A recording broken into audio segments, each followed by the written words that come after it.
So after you've decreased your gussets from the last video, you're going to knit plain until your sock is 1.5 inches shorter than the foot you're making it for. This sock is being made for somebody with a 9.5 inch foot from the back of the heel to the longest point of the toes. So I want it to be 8 inches and it is perfect. So now I'm going to go ahead and decrease for the toe. I'm still starting in the bottom of the foot, and for needle 1, all you'll do is knit to the last 3 stitches, knit 2 together, and knit 1.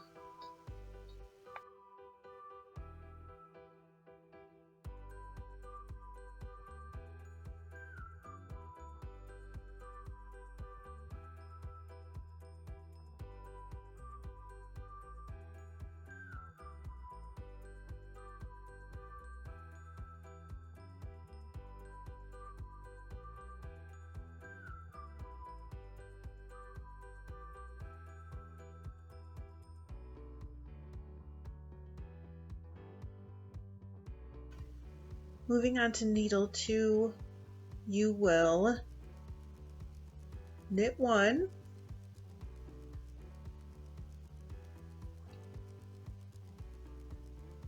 slip, slip, knit, then knit all the way to the last 3 stitches, knit 2 together, and knit 1.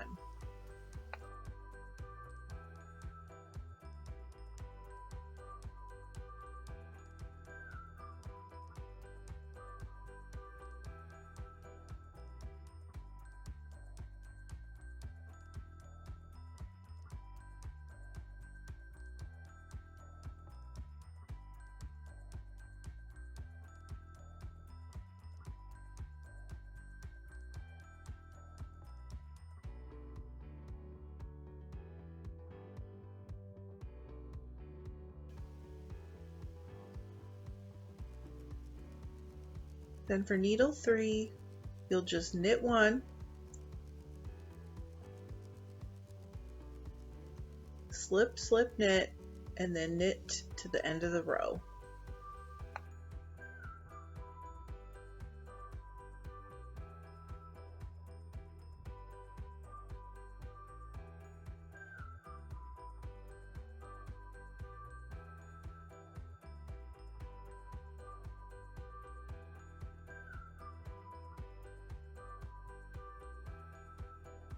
Is row 1 of your toe decreases. You're going to knit 1 row plain, and that's row 2. Repeat those rows until you have decreased to the number you figured out in your calculations.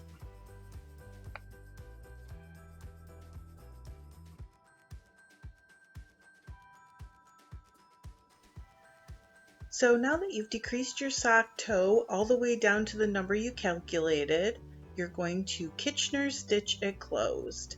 So I usually clip my yarn, leaving myself about an 18-inch tail. That is way more than you need, but I really don't want to come short.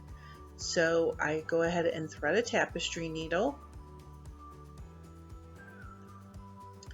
And this stitch always looks very complicated. I recommend you just watch and pause while you're doing your own. Pause it, do the same thing, and then continue on.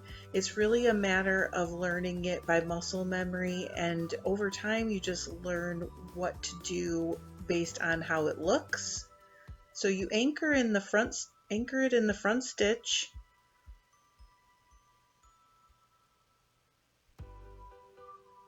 The way it works after that is you come from the outside of the sock and then pull a stitch off, and then go from the inside of the sock into the stitch that you're going to leave on the needle. You do the same thing, but in the back needle, the outside of the sock is in the back. While you're doing your own toe, like I said, just bring this video up and watch it, pause it, do it as much as you need to until you get to the end.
Also, it's a good tip.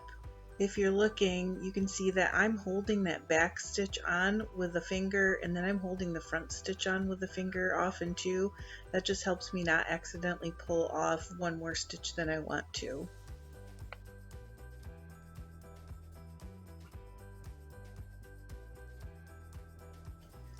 So I'm basically at the end here, and when I go through this stitch and have just one of on each needle, what I'll do is remove my needles, and then I like to put the tapestry needle through the back loop that's still kind of sticking up and then into the sock. Then what I'll do is put my hand all the way up into the sock and pull that needle to the inside. That's where I'm going to weave it in anyway, and that kind of catches that little loop so that it doesn't hang loose.